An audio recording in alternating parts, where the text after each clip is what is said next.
ആരാ ഈ ദേവൂട്ടി? എന്നതാ? അല്ല, സിത്തു സാറ് മയക്കം വിട്ട് ഉണരുമ്പോ ഈ പേരാ പറയുന്നത്. അതുകൊണ്ട് ചോദിച്ചതാ. വല്ല ഓം നമഃ ശിവായം ജപിച്ചോണ്ട് കിടക്കേണ്ട സമയത്ത് അവന്റെ ഒരു ദേവൂട.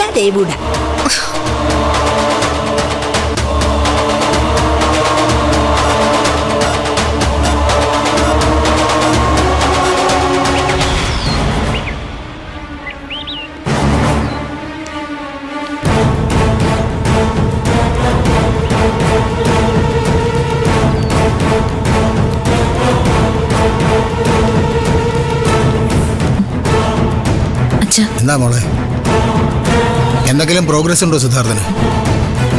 ഇല്ലച്ച, അതേ കിടപ്പ് തന്നെ. പിന്നെന്തിനാ നീ ഇങ്ങോട്ട് പോന്നേ? അവിടെ ഐസുവിന്റെ ഭാഗത്ത് നിന്നാ പോരായിരുന്നു? അവൻ കണ്ണു തുറന്നാൽ ആദ്യം കാണേണ്ടത് നിന്റെ മുഖമാണ്.